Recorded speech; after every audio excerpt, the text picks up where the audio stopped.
Ce n'est pas un dérapage ponctuel, mais c'est une méthode récurrente de focalisation sur l'Algérien comme cible médiatique commode.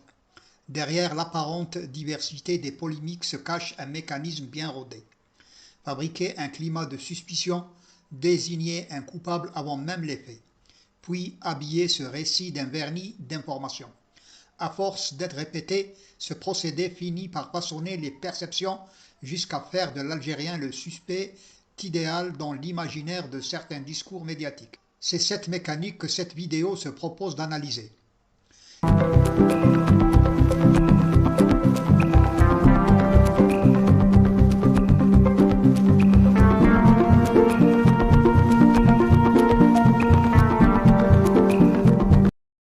Des supporters algériens pourraient se déguiser en supporters marocains pour ensuite commettre des exactions et s'en prendre donc aux Marocains. Il y a aussi évidemment toujours le risque de casseurs opportunistes, d'individus qui n'ont rien à voir avec le football, qui ne sont pas des supporters, mais qui viendraient dans les rues de Paris. Laurent... Ça a été évoqué sur votre plateau, je crois, hier, avec des supporters algériens qui auraient mis des t-shirts des supporters marocains pour s'infiltrer justement en cas de victoire et puis peut-être mettre le bazar. Bon, maintenant, ça n'a pas été le cas. Voilà. Tant mieux, mais effectivement, ça devrait être la normalité, on est bien d'accord. André Valigny, tant mieux. Non, mais les oui, émeutes, il y avait un violences. sujet très très long sur la France qui se barricade, la France qui a peur, Paris qui est en état de siège. C'est vrai. Et moi, très modestement, j'ai dit attendez, il ne s'est encore rien passé. Il ne faut pas trembler avant d'avoir la fièvre. Peut-être que tout se passera bien, et tout s'est bien passé. Mais tant mieux. Et là maintenant, je suis en train d'entendre que ah oui, mais alors si le Maroc avait gagné, il y aurait eu. Mais qu'est-ce que vous en savez? Réjouissons-nous, ça s'est très bien passé. Vive la France, vive le Maroc, et vive le football. Une fois encore, la même mécanique sordide s'est mise en marche. Fabriquer une peur, désigner l'Algérien comme suspect idéal, puis vendre cette fiction comme une quasi-certitude à une audience déjà travaillée par l'algérophobie. Avant même le match, certains médias et leurs relais ont laissé entendre que si le Maroc venait à être battu par la France, les Algériens sortiraient vêtus du maillot marocain pour provoquer des troubles et semer le chaos. Tout y était. Le conditionnel anxiogène, la rumeur travestie en hypothèse crédible, la suspicion élevée au rang d'information.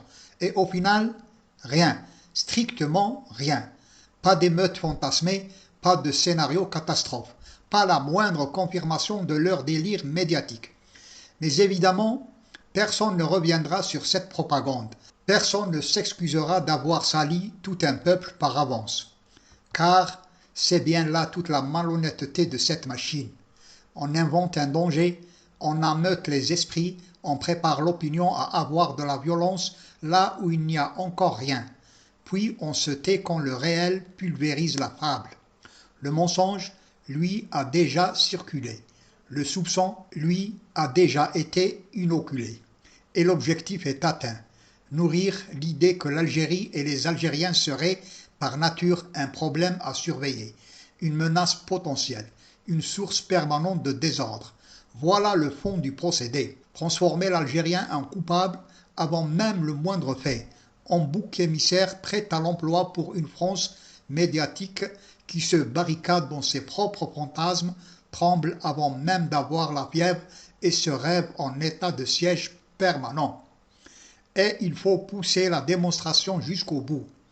Même après une défaite du Maroc face à la France, si ce sont des supporters marocains qui étaient sortis exprimer leur colère ou leur frustration, il se serait encore trouvé des voies pour désigner les Algériens. Voilà jusqu'où va la perversité de ce dispositif. Même quand les faits pointeraient vers d'autres acteurs, l'accusation finirait malgré tout par tomber sur l'Algérie, parce que l'essentiel n'est pas de comprendre ce qui se passe, mais de préserver coûte que coûte le scénario préécrit, celui de l'Algérien coupable par principe, responsable par réflexe, suspect par habitude. Dans cette mise en scène, l'Algérien n'est pas accusé en fonction des faits, mais en fonction d'un besoin politique et idéologique. Si rien ne se passe, on annonce qu'il va se passer quelque chose. Si quelque chose se passe, on suggère que l'Algérien n'est jamais loin.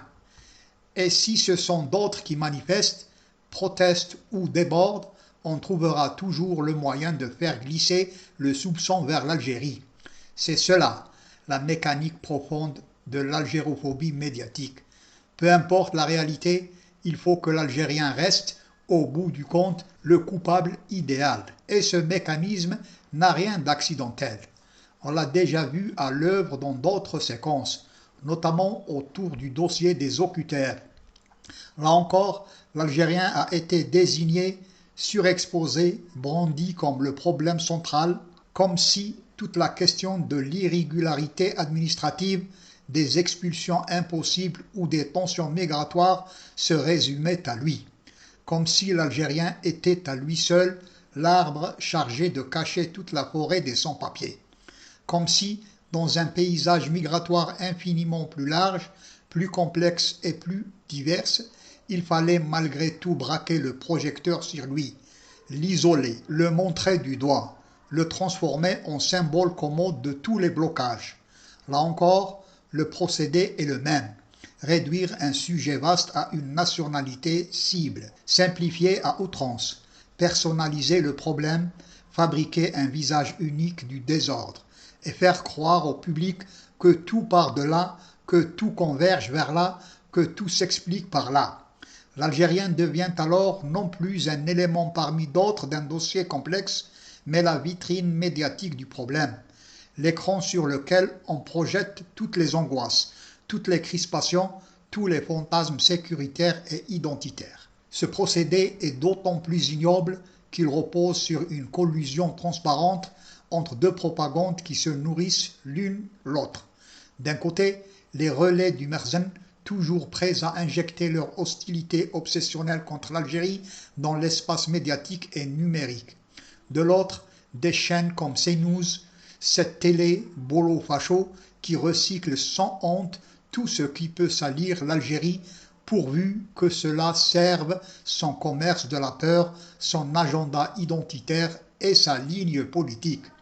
Les uns fabriquent ou soufflent la rumeur, les autres la reprennent, l'amplifient, la légitiment et la servent à leur public comme une information presque consommable. Les uns ont leur obsession anti-algérienne, les autres ont besoin d'un ennemi commode à exhiber sur leur plateau. Résultat, une propagande marocaine trouve chez certains médias français d'extrême droite un haut-parleur zélé, heureux de transformer une intox venue des réseaux en vérité d'ambiance. Ce n'est pas du journalisme, ce n'est même pas du débat, c'est de la mise en condition de l'opinion. On fabrique au conditionnel des scénarios toxiques pour préparer le terrain, pour rendre crédible l'idée que l'Algérien égale violence, l'Algérien égale menace, l'Algérien égale désordre. On fait de même dans le champ migratoire en martelant que l'Algérien égale OQTF, comme si une réalité administrative complexe devait absolument se résumer à un seul drapeau, à une seule origine, à une seule cible. Dans les deux cas, la méthode est identique. On ne décrit pas un fait, on construit un coupable. On n'analyse pas une situation, on prépare un réflexe de rejet. On ne cherche pas à informer, on cherche à conditionner, à exciter, à polariser, à faire monter la peur pour mieux justifier ensuite les discours de fermeture, de suspicion et de stigmatisation. Et quand la réalité dément tout, quand le scénario s'effondre de lui-même, alors plus personne ne parle, plus personne n'assume, plus personne ne corrige. Parce qu'au fond, ces gens ne cherchent pas la vérité, ils cherchent un prétexte. Il faut donc appeler les choses par leur nom. Lorsqu'un média reprend, habille et diffuse des narratifs hostiles venus d'appareils de propagande étrangers pour salir l'Algérie, il devient complice. Complice d'une intoxication politique, complice d'une stigmatisation méthodique, complice d'une entreprise qui vise à faire passer l'Algérien non pour un citoyen ou un peuple, mais pour un problème public, un risque à anticiper, une violence en sursis. Et c'est précisément là que réside le caractère nauséabond de cette opération. Il ne s'agit pas seulement de raconter n'importe quoi, il s'agit de fabriquer un climat, de préparer des esprits, de faire accepter comme normal le fait de pointer du doigt l'Algérie avant même le moindre incident. Le plus révélateur dans toute cette affaire, ce n'est même pas le mensonge initial, c'est son caractère interchangeable et automatique. L'Algérie est devenue, dans ce logiciel médiatique, la réponse avant même que la question soit posée. Peu importe les faits, peu importe les acteurs, peu importe ce qui se passe réellement. Il faut que le soupçon mène à elle, que la peur s'y accroche, que la colère s'y déverse. Voilà pourquoi ce genre de manipulation doit être dénoncé sans relâche, parce qu'il ne s'agit pas d'une simple erreur d'analyse ou d'un emballement de plateau, mais d'un mécanisme politique bien rodé, où l'Algérien est assigné au rôle de fauteur de troubles par décret médiatique. Et lorsque le réel ne fournit pas de scandale, alors on le fabrique au conditionnel. On le met en circulation et on attend qu'une audience algérophobe s'en repaisse. Salam, à bientôt, Inch'Allah.